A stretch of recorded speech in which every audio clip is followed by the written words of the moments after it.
Hello children, in the last video we discussed about the flower and the four walls of flower, and we also discussed shortly about the androecium and gynoecium.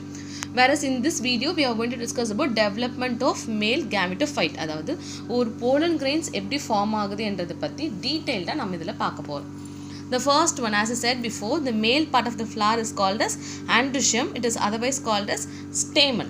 Okay, இந்த stamen தான் we call it as male reproductive unit of angiosperm அப்படின்னு சொல்லுவாங்க. Okay, so இப்போ ஒன்றுத்தையும் நம்ம தனித்தனியாக discuss பண்ணிட்டு வரலாம்.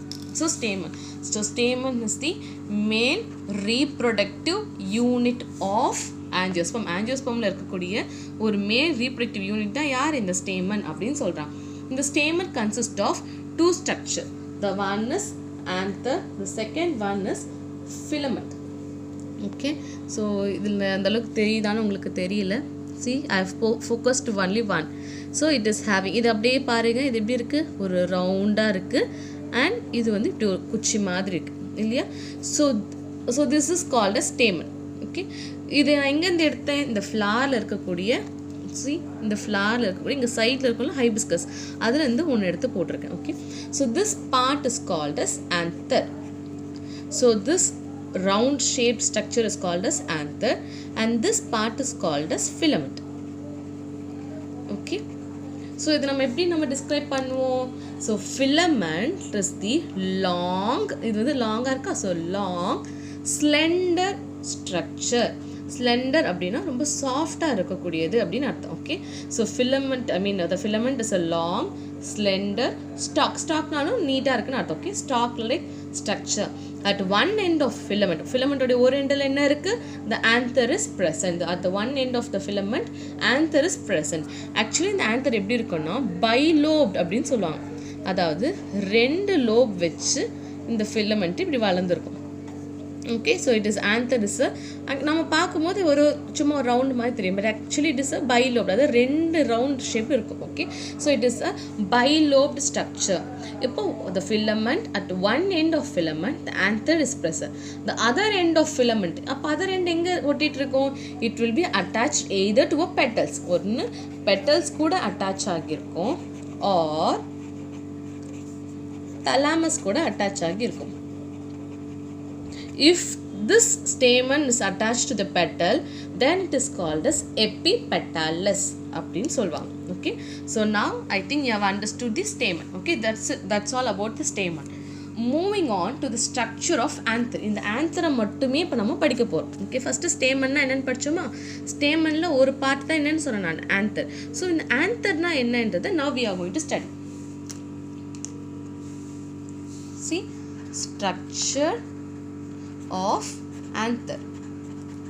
As I said before, anther is a bilobed structure. Anther is a bilobed structure. Okay, it is a bilobed structure, and each lobe have two theca, அதாவது டைதீக்கஸ் அப்படின்னு சொல்லுவாங்க. எப்படின்னா இதை நான் இப்போ வந்து இப்படி கட் பண்ணி இந்த போர்ஷன், அதாவது இந்த போர்ஷன் இருக்குது தெரியுமா, இந்த போர்ஷனை மட்டும் எடுத்து நான் பார்க்கும்போது அது எப்படி இருக்குன்னா, it will be in the butterfly like shape.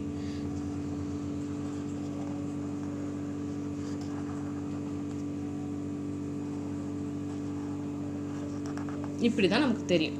Okay, so each lobe contains two grooves, அதாவது இந்த லோப்ஸ் இதுதான் நமக்கு ரெண்டு லோப். ஓகே, இந்த ரெண்டு லோப் தான் இந்த ரெண்டு லோப், ஆனால் அது நல்லா கட் பண்ணி பார்க்கும்போது எப்படி தெரியுதான், பட்டர்ஃப்ளை ஷேப்பில் தெரியுதான். So it is having two, each lobe having two theca, two, இதை 1 2 தீக்கா அப்படின்னு சொல்கிறான். So it is also that is called as two தீக்கான்றது டைதீக்கஸ் அப்படின்னு சொல்லுவாங்க. Okay, so these two lobes are divided. யார் இதை டிவைட் பண்ணுறது, பை தி லாங்கிடியூட்னல் groove. அதாவது இந்த longitudinal groove is nothing but the filament. இந்த ஃபிலமெண்ட் தான் இந்த ரெண்டு லோபையும் டிவைட் பண்ணி வச்சிருக்கு by a longitudinal groove. See, longitudinal groove has divided these two lobes. Okay, now when we cut, இந்த மாதிரி நம்ம இந்த ஆந்தரை கட் பண்ணி when we focus or when we observe under the microscope, it consists of 4 microsporangia. See, 1 2 3 4. அப்போ cut பண்ணி பார்க்கும்போது எப்படி இருக்கான், இதுக்கு நான் இந்த ஒரு லோப்லேயும் அதாவது இந்த ஒன்றுத்துலேயும் 4 மைக்ரோஸ்பொராஞ்சியம் இருக்குது. see 1 2 3 4 and this part is called as microsporangia. Okay, each lobe contain 4 each lobe contain one microsporangia, so totally 4 microsporangia. இந்த மைக்ரோஸ்பொராஞ்சியா தான் ஃபியூச்சரில் டெவலப் ஆகி போலன் சாக்காக மாறும். போலன் சாக்குள்ளே என்ன இருக்கும், போலன் கிரெயின்ஸ்ன்றது இருக்குது. அதாவது மகரந்த தூள் சொல்லுவோம்ல, இந்த பூலாம் தொடும்போது எல்லோ கலரில் நம்ம கையில் படும் தெரியுமா, அதுக்கு பேர் தான் pollen grains. Okay, so each microsporangia later develops into pollen sac. அந்த சாக்குள்ளே தான் என்ன இருக்கும், போலன் கிரெயின்ஸ் இருக்கும். Okay, so now we have discussed about the stem structure of anther. Now moving on to the structure of microsporangium. இப்போ இந்த microsporangium அதை நம்ம இப்போ வந்து ஜூம் பண்ணி பார்க்க போகிறோம். இப்போ மைக்ரோஸ்பொராஞ்சியம் மைக்ரோஸ்பொராஞ்சியம்னா என்னது, இந்த லேயர். ஓகே, ஸோ இது ஆந்தர், இது ஃபிலமெண்ட், இதில் லோப்ஸ் இருக்குது. இந்த லோப்ஸில் ரவுண்டாக இருக்கிறது பேர் தான் மைக்ரோஸ்பொராஞ்சியம். இப்போ இதை நம்ம ஜூம் பண்ணி பார்க்க போகிறோம். ஓகே, இது ஜூம் பண்ணி பார்த்தா எப்படி இருக்கும்னா, நான் சின்னதாக வரைஞ்சிட்டு from that I will draw a big picture. Okay,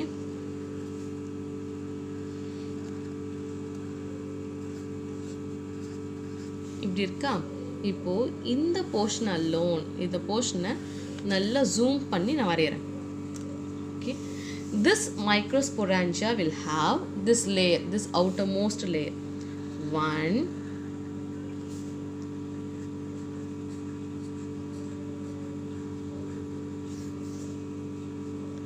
இப்படி தான் இருக்கும். So 1 layer, again the next layer,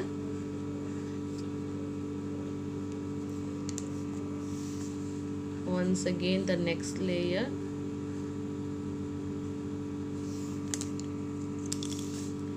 then the one more layer will be there.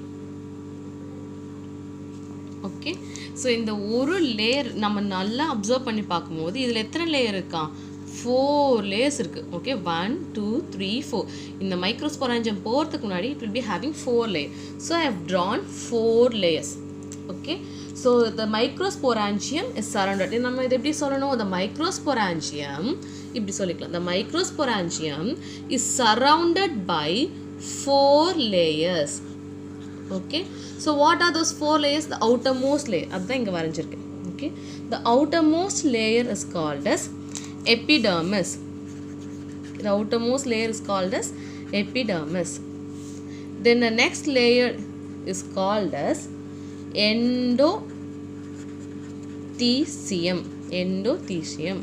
Okay, அதுக்கு அடுத்து இந்த ஆரஞ்சு கலரில் ஒரு layer வரைஞ்சிருக்குல்ல, this layer is called as middle layer.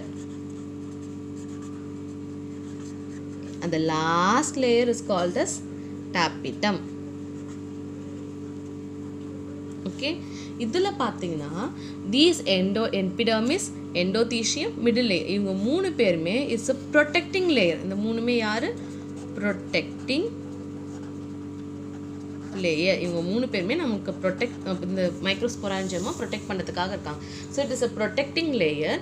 இது எப்போ ஹெல்ப்ஃபுல்லாக இருக்குன்னா, போலன் கிரெயின்ஸ், இந்த மைக்ரோஸ்பொராஞ்சியம் போலன் சாக்காக மாறி போலன் கிரெயின்ஸ் ஃபார்ம் ஆனதுக்கு அப்புறமேட்டா இதுலேருந்து வெடிச்சு தான் இந்த போலன் கிரெயின்ஸ் வெளில வரும். So touring that time this protecting layer until then during the formation of pollen grains, these 3 layers give protection to the developing pollen grains, and once the pollen grains has formed, these 3 layers will rupture so that the inside இருக்கக்கூடிய pollen grains can comes out. Okay, so இது 3 வந்து பார்த்தீங்கன்னா act as a protecting layer. Then moving on to the tapetum. Tapetum பார்த்தீங்கன்னா it is a nourishing layer. nourishmentனா என்ன அர்த்தம், உணவு கொடுக்கிறது இல்லையா, நியூட்ரிஷன் கொடுக்கிறது தான் we call it as nourishing or nourishment. Okay, so this tapetum is a nourishing layer, that is it contains a large amount of cytoplasm. இதில் பார்த்தீங்கன்னா cytoplasm நல்லா பெருசாக இருக்கும், and each cell will have many nucleus. Okay, each cell will have many nucleus. அப்போ இதோடைய function என்ன, இது nourishing layer, அதோடைய ஃபங்க்ஷன் என்னன்னு பார்த்தீங்கன்னா it nourishes the growing microsporangium. Microsporangium உள்ள க்ரோ ஆகிறது இவங்க தான் நரிஷ்மெண்ட் பண்ணுவாங்க. இந்த டாபிட்டம்னே நம்ம தாண்டி போனோம்னா we will be having small structures. சின்ன சின்னதாக ஒரே மாதிரி இருக்கக்கூடிய செல்ஸ் இருக்கும்.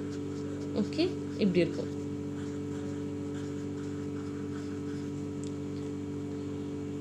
So this grouply arranged compact cells are called as sporogenous tissue. Okay, இதை மொத்தமாக நம்ம என்னன்னு சொல்கிறோம், ஸ்போரோஜீனஸ் டிஷ்யூ அப்படின்னு சொல்கிறோம். டாபிட்டம்க்கு உள்ளே இது இருக்குது. இந்த டாபிட்டம் என்ன பண்ணுன்னா, இட் கிவ்ஸ் நரிஷ்மெண்ட். இது நல்லா சாப்பாடு கொடுத்து இந்த செல்ஸ் நல்லா மெச்சூர் ஆகி நல்லா வளர்ந்துருக்கும். ஓகே, இது குரூப்பாக நம்ம என்னன்னு சொல்கிறோம், ஸ்போரோஜீனஸ் டிஷ்யூ அப்படின்னு சொல்கிறோம். அப்போ இதில் இருக்கக்கூடிய ஒரு செல்லையும் நம்ம என்னன்னு சொல்வோம்னு பார்த்தீங்கன்னா, pollen mother cell. Pollen mother cell are microspore mother cell. நான் முன்னாடியே சொல்லிட்டேன், மைக்ரோஸ்போர்னா என்னன்னு அர்த்தம், போலன் கிரெயின் அர்த்தம். Okay, microspore is otherwise called as pollen grain. இப்போ போலன் கிரெயினை வளர வைக்கக்கூடிய செல் பேர் தான் microspore mother cell are pollen mother cell. இது எங்கே இருக்குது, இங்கே இருக்குது. ஓகே, இதில் ஒரு இதுக்கு குரூப்பாக we called as sporogenous tissue. ஒரு செல்லுக்குமே we called as pollen mother cell. Okay, so this pollen mother cell will give rise to the pollen grains. Yeah.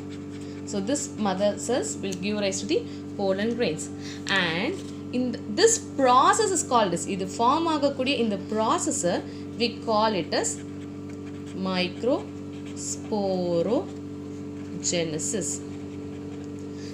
So what is my microsporogenesis?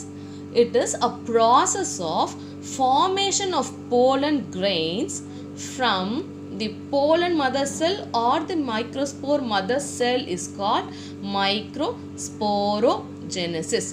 Genesis is the formation. So formation of pollen grains or microspore from the pollen mother cell or microspore mother cell is called microsporogenesis. Okay, so these anthers, as the anthers in the anther வந்து mature ஆக it start to loses its water, so it becomes dehydrate, and once it becomes dehydrate, and what happened, this microspores, அதாவது microsporesனா என்னது, இதுதான் இந்த pollen grains என்ன ஆகும்னா, they start to disassociate from one another. நல்லா ஒன்று அதாவது இந்த ஒன்று நல்லா வளரும் போது இதில் இருக்கக்கூடிய தண்ணி எல்லாம் குறைய ஒன்று சின்ன போலன் கிரெயின்ஸாக மாற ஆரம்பிச்சிடும். ஓகே, குட்டியாக இருக்கக்கூடிய போலன் கிரெயின்ஸாக மாற ஆரம்பிச்சிடும். Where it is forming inside the microsporangium. So மைக்ரோஸ்பொராஞ்சியம்குள்ளே இவர் ஃபார்ம் ஆக ஆரம்பிச்சிடும். So inside each microsporangium several thousands of pollen grains or microscopes are formed. Okay, so pollen grains form ஆனோடனே என்ன ஆகும், இந்த இடம் அப்படியே பிச்சுக்கும், இருக்கக்கூடிய pollen grains எல்லாமே வெளியில் வர ஆரம்பிச்சிடும். Okay, so I think you have discussed about you have understood the microsporogenesis. Okay, இதுவும் முடிஞ்சிச்சு, structure of ஸ்போரோஜெனிசிஸ்.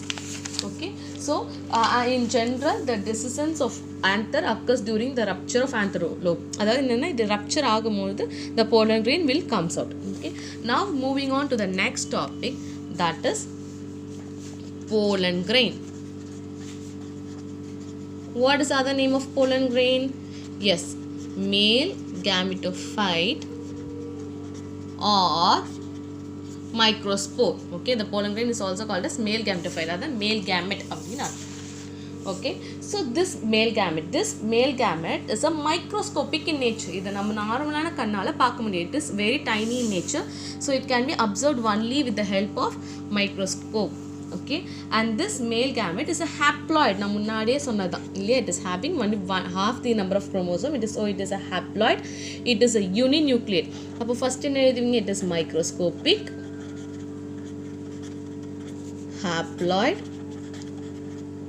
Each cell have only one nucleus, so it is a uninucleate, and it have minute spore that is present inside the pollen grains. Okay, so in the pollen grains in the form ஆகக்கூடிய அந்த process என்னன்னு பார்த்தீங்கன்னா, we have already discussed about mitosis and meiosis. இதில் it follows meiosis. Okay, இந்த pollen grain பார்த்தீங்கன்னா different shapeல இருக்கும், different colors, and it will be in different design. okay, depending upon the species of plant.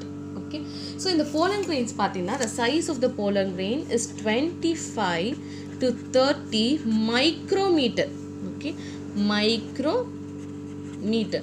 So that much small it is. That is why we are seeing it only under the microscope. Okay, so in the pollen grains நம்ம இப்ப சும்மா ஒரு வரைஞ்சு காட்டலாம். For example, இதான் pollen grain வெச்சுக்கோங்க. The pollen grain is covered by 2 thick layers.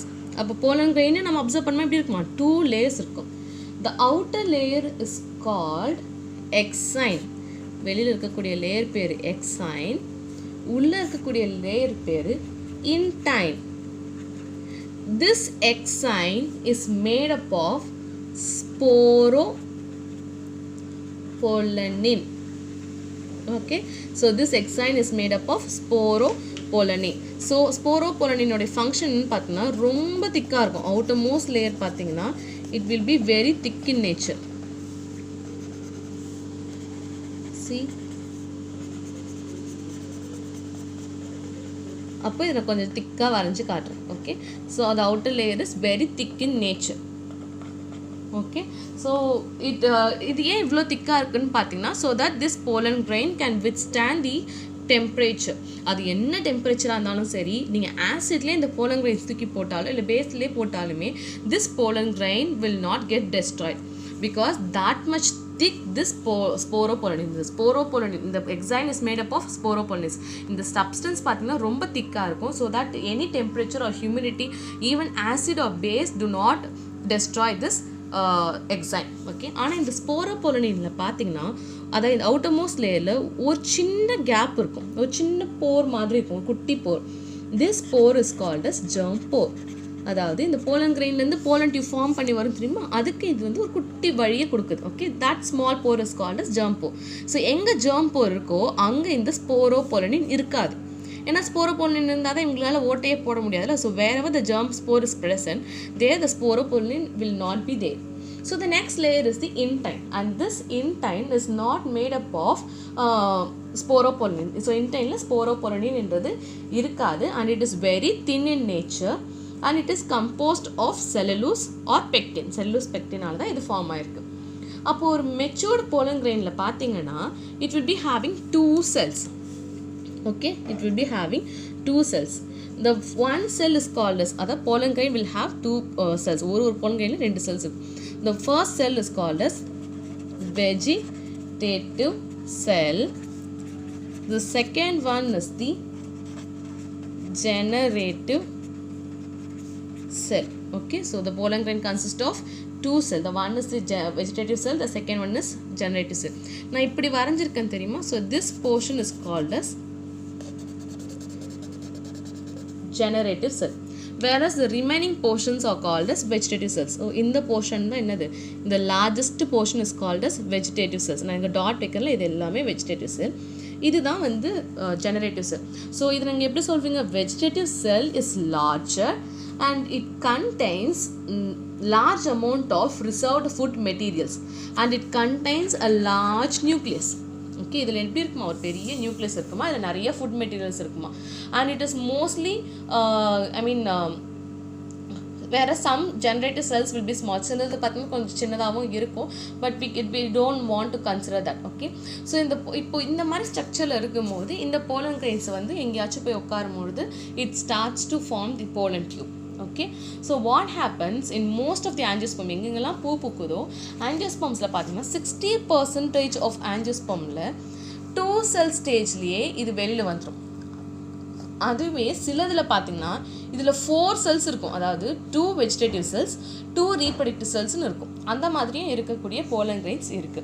And what the scientists are saying, some species of pollen grains are causing the allergic reaction to the people. For example, Parthenium, which is otherwise called as carrot gas அப்படின்னு சொல்லுவாங்க. See, carrot grass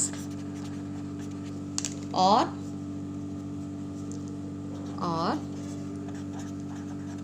Parthenium. இதில் இருக்கக்கூடிய pollen grains பார்த்தீங்கன்னா it causes allergy to the reaction, allergic to our body. அதனால சில பேர் வந்து இந்த ஃப்ளார் அந்த கார்டன்ஸ்க்கு போகும்போதோ or whenever they go to the botanical garden they start to sneeze because of these pollen grains. Okay, so the people have said like when peoples are in contact with this Parthenium pollen grain, which is otherwise called as carrot grass pollen grain, the peoples are getting allergic reaction. அப்படியே முகத்து ஃபுல்லாக வந்து பார்த்தீங்கன்னா சில சமயம் பொறியாக வர ஆரம்பிச்சிடும். அப்படி இல்லைன்னா ரொம்ப தும்பிகிட்டே இருப்பாங்க, அப்படியும் இருக்குது. Okay, the next one is இந்த pollen grains பார்த்தீங்கன்னா usually it is rich in nutrition. So இதில் நிறைய நியூட்ரிஷன் இருக்குது. ஸோ நிறைய கண்ட்ரிஸ் யூஸ்வலி வெஸ்டர்ன் கண்ட்ரீஸில் பார்த்தீங்கன்னா they are making use of these pollen grains to make tablets. அந்த டேப்லெட்ஸ் சாப்பிடும் போது we are getting more energy அப்படின்னு சொல்கிறாங்க. So these pollen grains are also used to make tablets. வேறு சில பிளான்ஸை பார்த்தீங்கன்னா இந்த pollen grains can live for months, நிறைய several months கூட அவங்க வாழ்வாங்க. வேறு சில பிளான்ஸ் லைக் ஒரு 30% ஆஃப் ஸ்பீஷஸில் பார்த்தீங்கன்னா லைக் வீட்டு ரைஸு அதிலெல்லாம் பார்த்தீங்கன்னா 30 minutes தான் இந்த pollen grainனால் உயிரோடு இருக்க முடியும். அது வரைக்கும் தான் இவரால் ஆக்டிவாக இருக்க முடியும். வயபிலிட்டி அப்படின்னு சொல்லுவாங்க. வயபிலிட்டி அப்படின்னா ஆக்டிவ் ஸ்டேஜ் அப்படின்னு அர்த்தம். ஓகே, ஸோ வயபிள் ஆக்டிவாக தே வில் பி இந்த வீட் ரைஸ்லாம் பார்த்தீங்கன்னா 30 minutes தான் அவங்களால இருக்க முடியும். Whereas in some species of plants they may have the viability even for many months. அந்த நெக்ஸ்ட் ஒன் இஸ் இவரோட ஆக்டிவ் ஸ்டேஜ் வயபிலிட்டி முடியறதுக்குள்ள this pollen grain must fall on to the stigma of flower. Okay, அந்த ஃப்ளாரோட stigma. So இது பாருங்கள், இந்த ஃப்ளாரில் இந்த 3 கொண்ட மாதிரி இருக்குது, அது இஸ் கால்ட் ஸ்டிக்மா. இதை நல்லா ஜூம் பண்ணி பார்க்கும்போது எப்படி இருக்கும், இப்படி இருக்கும் இல்லையா? So before the pollen grains loses its viability, it needs to fall on the stigma of flower. Okay, otherwise இது viability முடிஞ்சு போய் ஸ்டிக்மாவில் உட்காந்துச்சுன்னா இதால் திருப்பி pollen tube ஃபார்ம் பண்ண முடியாது. Okay, and they are saying like it is possible to store this pollen grain. இந்த pollen grainனால் நம்மளால store பண்ணவும் முடியும் in the liquid nitrogen that is -196 degrees Celsiusல நம்மளால ஸ்டோர் பண்ணி வச்சுக்க முடியும். ஸோ தட் இந்த பிளான்ஸோட ஸ்பீஷஸ் அழிஞ்சிட்டாலும் கூட இந்த pollen grains நம்ம இந்த டிகிரி செல்சியஸில் லிக்விட் நைட்ரஜனில் ஸ்டோர் பண்ணி வச்சுருந்தோன்னா we can make use of that pollen grains to produce a new plant. Okay, I hope so. That is all about the development of male gametophyte. இதோட இன்னொரு பேர் என்னது? Microsporogenesis. The first level of this chapter is microsporogenesis, that is over. Okay, next moving on to the megasporogenesis, which will be seen in the next video.